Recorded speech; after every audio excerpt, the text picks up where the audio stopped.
explicar los Server Action, pues es otra cosilla de Next que está guay por si la quieres utilizar, ya que te has animado a utilizar lo de las cookies. Lo tengo yo aquí todo preparado. Eso ha utilizado también dos de los grupos.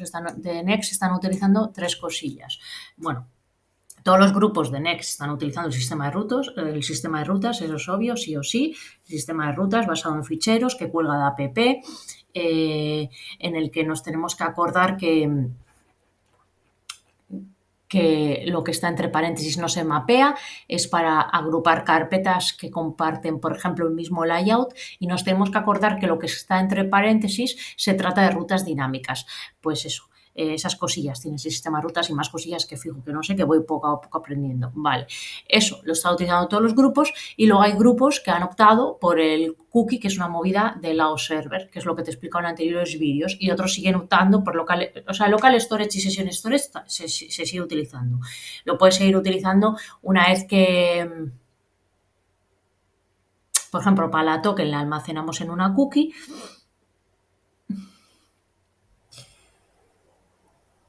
Eso es. El local storage se puede utilizar, es como otra memoria persistente intermedia, que la puedes utilizar, por ejemplo, para guardar. Por ejemplo, el WebSocket utilizan el Context API. No, para el WebSocket no. ¿Para qué? ¿Para qué se podría utilizar el local storage o el session storage? Luego, cuando esté con el grupo de Mikel, que ellos habían comentado, pues eso, para compartir algo que necesites entre diferentes componentes. Como puede ser la cookie, pero la cookie ya la almacenamos en el server.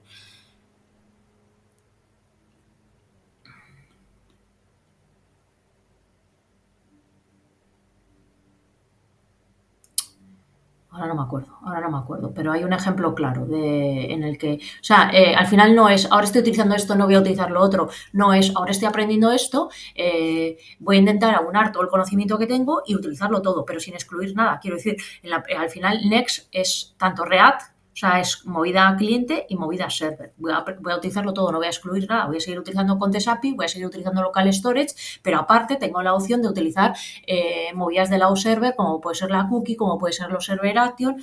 Pues voy a aprovechar eso, porque en temas de rendimiento siempre va a ser mejor, es obvio. Todo lo que primero se ejecute en el server, aparte de que es mucho más rápido, es mucho más seguro, obvio. Pero no voy a excluir nada. El Context API seguimos utilizando.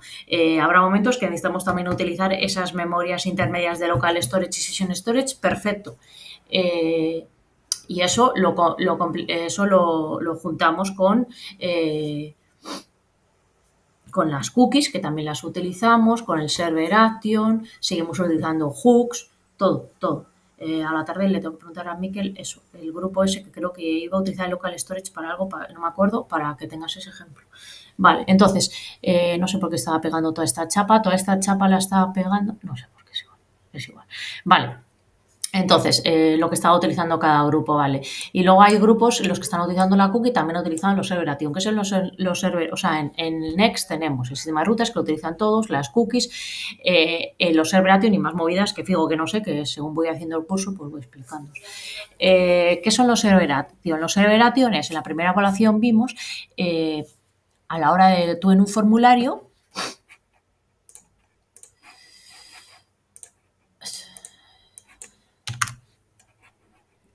aquí, por ejemplo, en el típico formulario de... Vale, me voy a desloguear. Este es el típico formulario de loguearse. Vimos en la primera evaluación cómo se gestionaba esa información que tuvieses en el formulario, cómo se lleva al server, cómo se recoge desde el cliente y cómo se envía al server. Bueno, lo vimos que era a través de estados, ¿no? Tú ibas guardando los estados, lo que escribía en el input, y luego lo llevabas al server. A través de un useFet, una promesa. Vale, aquí en Next nos proveen una característica que son los Server Action, que es eso que está escribiendo el usuario en los inputs, lo llevas al server de Next. Acuérdate que Next es híbrido y tiene un server para el frontend. Es decir, tenemos tres capas: el cliente, el server del frontend y el server del backend. Ahora tenemos esa arquitectura versus la arquitectura de la primera evaluación. En la primera evaluación, ¿qué arquitectura teníamos? Dos capas: cliente y server backend. Segunda evaluación, con Next, una tercera capa intermediaria, cliente, server frontend y server backend. Entonces, aquí nos dan la opción de, en vez del cliente que vaya directamente a esos inputs, eso que escribe el usuario en el for, que vaya al server backend, que vaya a una capa intermedia que es el server frontend. En esa capa, ¿qué es lo que va a hacer? Va a validar ese formulario antes de enviarlo al backend. Me parece muy buena idea, porque si va a enviar mierdas que lo valide antes. Y una vez que lo tenga ya preparado, lo envía al backend. Es una capa intermediaria más. Entonces, eso se hace a través de los server action. Pues vamos a ver esa opción, esa forma de enviar datos al backend a través de una capa intermediaria, que son los server action, que se ejecuta en el server frontend. Entonces ya nos olvidamos de los estados, no se va a hacer a través de estados. ¿Cómo se hace? Esos server action utilizan un objeto que se llama el action state.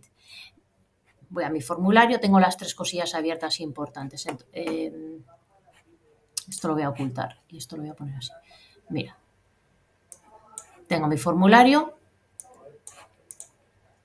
Que no hay estados, ya no hay estados para recoger los inputs y enviárselos al server backend.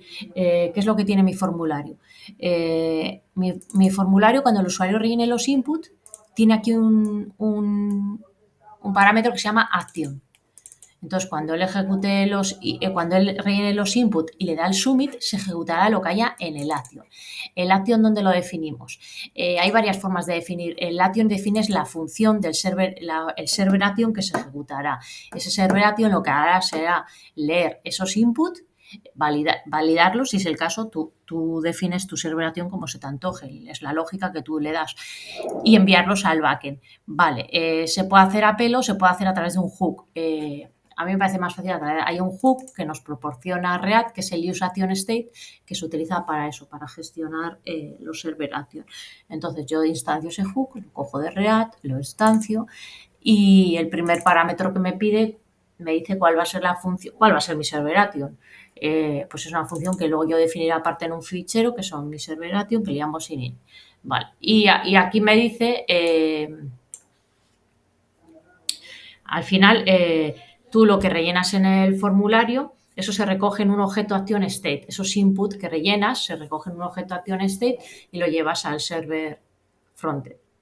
Ese objeto action state tiene tanto los inputs como, imagínate que diese un error, tú lo llevas al server frontend, el server frontend valida esos inputs y si hay un error, te lo vuelve a mandar al formulario para que te lo muestre, ¿no? Pues eso te lo guarda también en ese objeto action state. En ese objeto action state guarda lo que el usuario escribe en los inputs. Si hubiese un error para devolvérselo al formulario, pues también lo guarda y lo que tú quieras. La estructura de esa action state la defines a tu antojo. Yo tengo aquí un fichero type que defino cómo va a ser mi action state, que es el objeto que yo utilizo, que se comunica, el objeto donde yo comunico información, ¿no? Donde para enviar información y recibir entre el formulario y el server frontend. Vale. Y le digo, ¿ese objeto qué estructura va a tener? Yo le pongo, va a tener un estado, pues para yo saber, es una forma de yo saber, imagínate que la validación ha sido incorrecta, pues yo relleno en ese estado error. Y entonces ese action state le regresa al formulario un objeto de error. Un mensaje también, pues imagínate, no ha sido un error por la validación, sino ha sido un error una vez que ha pasado la validación de los inputs, tú se lo das al server del backend, pero el server del backend pues comprueba ese login y ese password y ve que no es correcto. Entonces le devuelve un mensaje. Ese mensaje del backend pues yo lo guardo aquí para devolvérselo al formulario. Payload, ya te he dicho, tengo que guardar también los datos que me escribe el usuario en el input. Los guardo en un atributo que yo le llamo payload y ese atributo tiene que ser de tipo for data. Al ponerle for data, él guarda automáticamente los inputs que escribe el usuario, sin utilizar estados ni nada. False errors. Este es otro atributo también automático, que si al validar esos inputs desde el cliente, imagínate, el password tiene que tener tal estructura, el usuario no puede ser vacío, no puede ser en mayúscula. Esa primera validación desde la capa cliente, si da error, aparte de que yo puedo rellenar aquí un estado de error, en Field Servers automáticamente me dice, esto no tengo que hacer nada, esto es automático, esto me lo hace automáticamente al pasar la validación, me dice qué campos ha habido error al pasar la validación y por qué ha sido ese error. Tiene que ser de este tipo. Es un array al fin y al cabo, ¿no? No, perdón, un array. Es un objeto o un diccionario, eso es un diccionario en el que cada clave es el nombre del field, del campo, y el valor es un array con los errores que se ha encontrado en la validación. Pues el campo username, por ejemplo, el campo username, imagínate, tiene 3 errores. Uno, pues porque se ha escrito en mayúsculas, otro, pues porque tiene espacios y otro porque tiene más de 100 caracteres. Por ejemplo, esa estructura me devolvería un diccionario. Vale. O nada, o que no me devuelva nada, undefined. Vale, entonces este es el action state, ese es el objeto que se utiliza, ese es cómo se comunica la información entre el formulario y el server del frontend. Yo cuando relleno los datos en el formulario se los envío al server del frontend a través de un action state aquí. Aquí aparecería lo que el usuario es. En el server el server action que se ejecuta en el server del frontend, si ha habido algo error, vuelve a enviar el action state al formulario. Y el formulario que le interesa de ese action state, pues por ejemplo el mensaje o el field errors para avisar al usuario porque ha habido un error. Vale. Vale, entonces, una vez entendiendo qué es eso del action state, y ese action state yo lo gestiono a través de un hook y use action state. Yo le doy la función que va a ejecutar los server actions, que ahora veremos su lógica, y aparte le inicializo por defecto del action state. Yo hay cosillas que tengo como optativas, los interrogantes, y obligatorias. Tú, eso a tu antojo. Entonces, si todo es obligatorio, todo lo tienes que inicializar. Si solo es obligatorio los field errors y el message, pues eso se lo tienes que iniciar, le tienes que decir. Y por defecto, el campo message de mi action state es un string vacío y por defecto mi diccionario que corresponde a los errores de cada campo, pues es un diccionario vacío, ¿no? Es un objeto vacío. Le tengo que inicializar eso. Entonces, el hook useActionState le tengo que decir el método que va a ejecutar el server action y le tengo que inicializar mi objeto ActionState. Vale. ¿Qué me devuelve el hook useActionState? Me devuelve ActionState, el objeto en sí, ActionState, con todo lo que tenga. Imagínate, yo en un principio no lo necesito para nada, porque en un principio todavía no lo he enviado al server del frontend, pero cuando lo envíe al server del frontend, si ha habido un error, me vuelve a regresar al formulario con el action state rellenado, con el action state con field error, si ha habido error, con message, con lo que sea. Lo necesito en ese momento para esas renderizaciones condicionales. Y me devuelve también un action. Action es la función, al final es la función que tiene que ejecutar aquí, cuando le das al submit del for. Entonces, en submit del for, ¿cómo le meto la función del action? A través de esto que me devuelve mi useAction state. Y ya está. Y luego esto es optativo, me devuelve más cosas. Por ejemplo, si tú quieres ponerle el isPending, en plan de si está tardando mucho el submit, le pones un isPending. De todavía cargando. Eso es automático, me automatiza mucho esa gestión. Vale. Entonces ya tengo mi hook definido. En el formulario le tengo dicho que cuando se le dé al submit que ejecute ese action, que al final es este método. Cada input tiene que tener un name obligatorio, porque luego recogeré los valores a través de ese name. Le pongo un default value. ¿Qué es esto? Porque cuando tú ejecutas el formulario y le das al submit, si ha habido un error te lo regresa. Imagínate, yo esto lo tengo vacío. Si ha habido un error, me lo regresa y me escribe el error. Y en este caso yo no le tengo puesto mierda.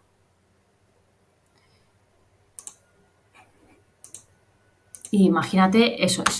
Imagínate que le pongo un email, se me ha ido la olla, perdón. Imagínate, ya, esto siempre enciendo esta mierda y no sé por qué. Imagínate que yo escribo un email sin arroba.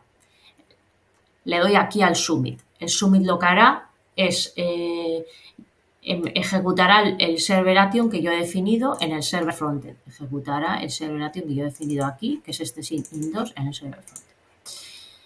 Lo primero que hará, bueno, tú ese server action lo defines como quieres, ahora yo te enseño el código, yo lo primero que hago es validar en estos datos. Veo que no tiene arroba, pues vuelvo a enviar ese action state pues con los errores que yo haya encontrado al formulario. Dirección email inválida. Pero por defecto cuando tú haces un submit te resetea esto, es decir, esto te lo borra. Y entonces, si hay un error y tienes que volver a regresar al formulario, quieres que te mantenga lo que había escrito el usuario.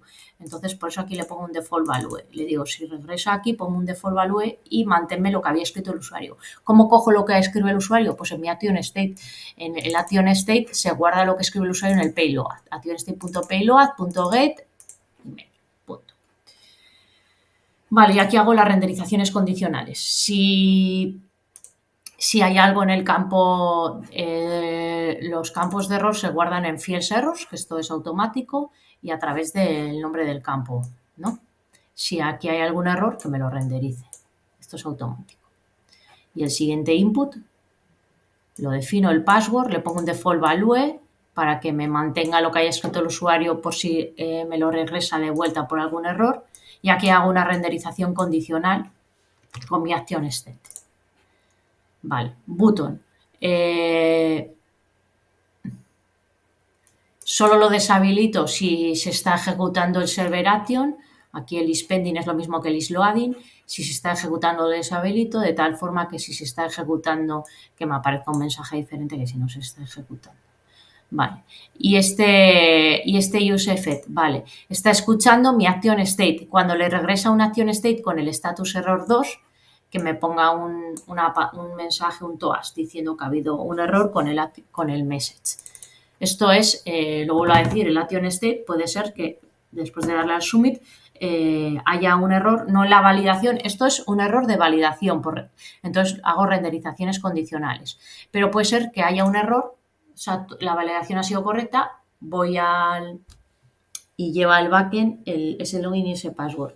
Pero, pues tú has escrito un login, un username incorrecto o lo que sea.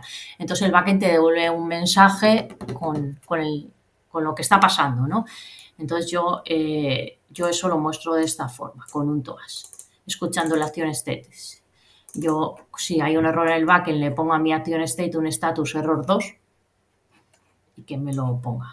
Vale, y ahora esto sería mi formulario, que tiene que ser useClient porque se tiene que ejecutar en el navegador. Si no le pongo useClient me va a dar error. Esto se tiene que ejecutar en el navegador. Aparte, cuando tú utilizas hooks, siempre tiene que ser useClient. Y hemos dicho que esto ejecuta una función en el server frontend que se llama Signin2. Aquí tengo mi función Signin2, que esta tiene que ser, le tengo que poner explícitamente useServer. Esa tiene que ejecutar sí o sí en el server frontend. Esta función lo que hace es, fíjate, esta función tiene que ser asíncrona, sí o sí, porque me devuelve una promesa. Mi action state es una promesa. Y toma dos parámetros. Un parámetro, el action state, me obliga a ponerlo, pero nunca lo utilizo.